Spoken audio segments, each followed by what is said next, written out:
안녕하세요. 모두가 사는 교회 올리브교회 박종범 목사입니다. 오늘도 하나님의 은혜와 평강이 우리 주 예수 그리스도 안에서 저와 우리 모두에게 넘쳐나길 주의 이름으로 축복합니다. 오늘은 마태복음 20장 17절에서 28절 말씀에 근거해서 성도가 이 땅에서 잘 사는 법이라는 제목으로 하나님의 말씀을 전하도록 하겠습니다.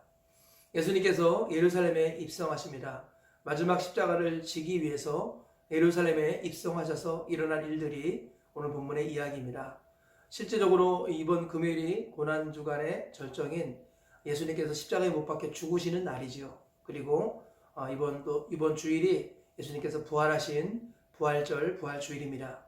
이 부활절 절기에 맞춰서 고난주간에 맞춰서 오늘 말씀이 우리에게 주어졌습니다. 예수님께서 이제 예루살렘으로 올라가십니다. 그러면서 제자들에게 말씀하십니다. 내가 이제 곧 종교 지도자들에게 붙잡힐 것이고 그들에게 고난과 능욕을 당한 후에 십자가에 못 박혀 죽을 것이다. 그렇지만 내가 3일 만에 살아날 것이다. 라고 예수님께서 순환과 고난을 예고하십니다. 그런 와중에서 야고보와 요한의 어머니가 예수님에게 찾아옵니다. 그리고 예수님께 청탁을 합니다. 주님의 나라가 이루어지면 내 두 아들을 주님의 나라 우편에 좌편에 앉혀주십시오. 이렇게 청탁을 하고 있습니다. 그러자 나머지 제자들이 그 사실을 알고 서로 다투고 서로 논쟁을 벌이고 있습니다. 그러자 예수님께서 너희 중에 크고자 하는 자는 섬기는 자가 되고 으뜸이 되고자 하는 자는 종이 되어야 한다. 내가 온 것은 섬김을 받으려 함이 아니라 섬기려 하고 내 목숨을 많은 사람들의 제물로 주려고 왔다. 이렇게 예수님께서 말씀하셨습니다. 이것이 오늘 본문 이야기입니다. 이 말씀을 통해서 오늘 우리에게 주시는 교훈이 무엇일까요? 첫째로는 먼저 부활을 보아야 끝까지 십자가를 질 수 있다는 것입니다. 예수님께서는 오늘 본문 18절에 이렇게 말씀하셨습니다. 보라, 우리가 예루살렘으로 올라가노니 인자가 대제사장들과 서기관들에게 넘겨짐에 그들이 죽이기로 결의하고 이방인들에게 넘겨주며 그를 조롱하며 채찍질하며 십자가에 못 박게 할 것이나 제3일에 살아나리라. 예수님은 장차 어떤 일이 있을 것을 아셨습니다. 단기간에 예수님께서 종교 지도자들에게 붙잡혀서 능욕과 고난을 당하고 죽임을 당하실 것을 아셨습니다. 십자가에 매달릴 것을 아셨습니다. 그럼에도 불구하고 예수님께서 그 길을 전진할 수 있었던 이유가 무엇일까요? 바로 그 너머에 있는 부활을 아셨기 때문입니다. 예수님은 먼저 부활을 보셨기 때문에 십자가를 끝까지 질 수 있었던 것입니다. 우리는 지내다 보면 여러 가지 고난과 아픔과 어려움이 있습니다. 그리고 박해와 환난이 있을 것입니다. 그때마다 우리는 우리가 지고 있는 십자가를 내려놓고자 하는 이런 마음이 종종 들 때가 있죠. 그러나 끝까지 십자가를 지게 만드는 힘, 그것은 바로 나에게 있는 것이 아니라 부활에 있습니다. 부활을 먼저 볼 때 끝까지 우리의 십자가를 질 수 있다는 것, 우리가 이 사실을 항상 기억해야겠습니다. 두 번째로 오늘 말씀을 통해서 얻을 수 있는 교훈은 무엇일까요? 그것은 우리는 우리가 구하는 것을 알지 못한다라는 것입니다. 22절에 이렇게 말씀하지요. 예수께서 대답하여 이르시되 너희는 너희가 구하는 것을 알지 못하는도다. 내가 마시려는 잔을 너희가 마실 수 있느냐? 예수님께서 야고보와 요한이 어머니를 통해 청탁할 때 그들에게 말씀하셨어요. 너희는 너희가 구하는 것을 알지 못한다. 이 말이 무슨 말일까요? 우리는 단기적인 시각을 가지고 감각적이고 쾌락적이고 눈에 보이는 것, 이런 것들의 근거에서 우리는 구한다라는 거예요. 그래서 그것이 우리에게 이루어질 때 그것이 우리에게 유익이 될지 해가 될지 우리는 모른다는 것입니다. 다른 말로 하면 우리는 우리 자신을 모른다는 것입니다. 내가 나 자신을 모르기 때문에요. 내가 무엇을 구해야 할지도 사실은 우리는 잘 모르는 것입니다. 오래전에는 내가 이것이 옳다고 열심히 구했지만 돌아보면 그것이 실수였다는 것을 깨달을 때가 얼마나 많습니까? 우리는 우리가 구하는 것을 알지 못합니다. 왜 그렇습니까? 우리는 우리가 누구인지를 잘 모르기 때문이라는 것입니다. 그러므로 신앙생활을 바르고 제대로 잘 하기 위해서는 내가 누구인가를 알아야 된다는 거예요. 우리 사도 바울 이전 사울일 때 예수 믿는 사람을 잡아 가두고 억지로 배도하는 말을 하게 하고 스데반을 죽이는 일에 앞장섰던 사람이죠. 그는 자기가 가장 열심히 있는 사람이라고 생각했고 자기가 진짜 하나님을 섬기는 사람이라고 생각했어요. 그러나 다메섹 도상에서 부활하신 예수님을 만났지요. 그 예수님을 만나서 예수님이 누구인가를 알게 되고 그리고 자기가 누구인가를 알게 됩니다. 그러고 나서 자신의 사명을 발견하게 되지요. 우리는 항상 기억해야 됩니다. 나를 알기 위해서는 먼저 주님을 만나야 합니다. 그리고 주님을 만나기 원한다면 내가 누구인가를 알아야 됩니다. 이 두 가지 지식은 서로 선순환적으로 연결되어 있습니다. 우리 종교 개혁을 일으킨 사람인 존 칼빈이 이런 말을 했습니다.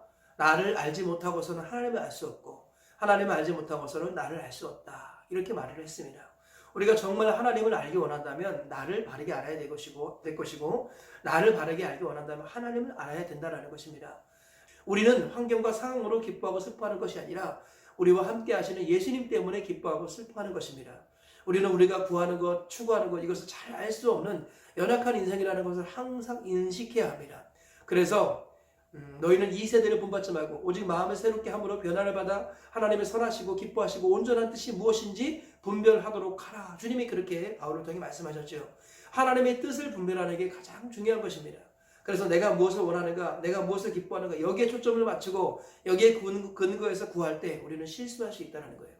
먼저 하나님이 기뻐하시는 것이 무엇인가, 우리 주님이 나를 통해 하시고자 하시는 것이 무엇인가, 하나님의 선하시고 기뻐하시고 온전하신 뜻을 먼저 분별하고 거기에 먼저 집중할 때 그때 비로소 내가 진정 무엇을 원하는 것인지, 내가 무엇을 해야 하는지 이런 것들을 깨달을 수 있다는 것입니다. 그러기 위해서는 내가 한계가 있다는 것, 내가 모른다는 것을 항상 인식하고 인정해야 됩니다. 그럴 때 내가 나를 알게 되고 그러면서 하나님을 알게 되고 또 하나님을 알게 되면서 또다시 나를 알게 되는 것입니다. 그래서 사도 바울처럼 내가 나 된 것은 하나님의 은혜로 된 것이니 이런 고백을 나중에 하게 되는 것입니다. 저와 우리 모두가 항상 이 사실을 기억하시면서 나의 한계를 절박하게 인정하고 고백하며 나를 알아가고 주님을 알아가며 주님을 알아가며 나를 알아가는 오늘 하루가 되시고 평생이 되셔서 하나님의 뜻에 올바르게 쓰임받는 우리 모두가 되시고 이 땅에서 잘 사는 복을 누리시길 주의 이름으로 축복합니다. 세 번째로 오늘 말씀을 통해서 얻을 수 있는 교훈은 크고자 하면 섬기고 으뜸되고자 하면 종이 되어야 한다는 거예요. 즉 예수님처럼 생각하고 행동하면 된다는 것입니다. 26절 이하에 이렇게 말씀하고 있습니다. 너희 중에는 그렇지 않아야 하나니 너희 중에 누구든지 크고자 하는 자는 너희를 섬기는 자가 되고 너희 중에 누구든지 으뜸이 되고자 하는 자는 너희의 종이 되어야 하리라. 인자가 온 곳은 섬김을 받으려 함이 아니라 도리어 섬기려 하고 자기 목숨을 많은 사람의 대속물로 주려 함이니라. 예수님께서는 섬기기 위해서 이 땅에 오셨습니다. 그래서 자기 목숨을 대속물로 주려고 이 땅에 오셨고 그 목숨을 십자가에 내어드렸을 때 하나님께서 그를 높이시사 모든 이름에 뛰어난 이름을 주셨습니다. 모든 무릎이 예수님의 이름에 꿇게 하셨고요. 모든 입으로 예수님을 주라 시인하여 하나님께 영광을 돌리게 하셨습니다. 예수님께서는 자신의 삶을 통해 실제로 보여주셨죠. 크고자 하면 섬겨야 할 것이고 으뜸되고자 하면 종이 되어야 하리라. 나처럼 행하라. 우리 주님이 말씀하신 것입니다. 오늘도 우리가 이 사실을 항상 기억해야 합니다. 우리가 부자가 되고 싶습니까? 어떻게 부자가 되어야 할까요? 어떻게 하면 다른 사람의 불편함을 해소할 수 있을까? 어떻게 하면 내가 세상을 조금 더 나게 변화시킬 수 있을까? 어떻게 하면 더 많은 사람에게 더 좋은 영향을 끼칠 것인가? 이런 쪽으로 묵상을 해야 합니다. 이것이 바로 종이 되는 길입니다. 섬기는 길이 되는 것입니다. 그러면 이 길을 가다 보면은 하나님께서 필요한 불을 채워주시는 것입니다. 우리의 필요를 다 채워주시는 것입니다. 먼저 섬기는 자가 되고 먼저 종이 되기를 선택할 때 하나님께서는 우리 모든 필요를 다 채워주시고 마지막 때에 적당한 때에 우리를 높여주셔서 하나님께 영광을 돌리게 하신다는 것입니다. 오늘 말씀을 기억하시면서 우리 모두가 크고자 하면 섬기고 으뜸되고자 한다면 종이 되는 복된 삶을 사시기 바랍니다. 그리하여서 주님이 높여주시는 정말로 이 땅에서 잘 사는 복을 누리시기를 주의 이름으로 축복합니다. 말씀의 결론을 맺겠습니다. 오늘 세 가지 말씀 전했죠. 첫째는 먼저 부활을 보아야 끝까지 십자가를 질 수 있다는 것입니다. 끝까지 이 땅에서 사명의 십자가를 지고 싶다면 우리는 날마다 먼저 부활을 보아야 합니다. 우리가 둘째로 내가 구하는 것을 내가 알지 못한다는 것, 나는 나를 알지 못한다는 것을 인식하고 인정해야 합니다. 그래서 나를 알아가고 그럴 때 주님을 알게 되고 그러면 더 깊은 나를 알게 되는 것입니다. 세 번째로 크고자 하면 섬기고 으뜸되고자 하면 종이 되어야 한다는 것, 즉 예수님처럼 생각하고 행동할 때 하나님께서 우리의 모든 필요를 채워주시고 높여주십니다. 이것이 이 땅에서 우리가 잘 사는 법이라는 것을 기억하시며 이 말씀대로 오늘 하루를 살아내시길 그리고 평생을 살아내시길 주님의 이름으로 축복합니다.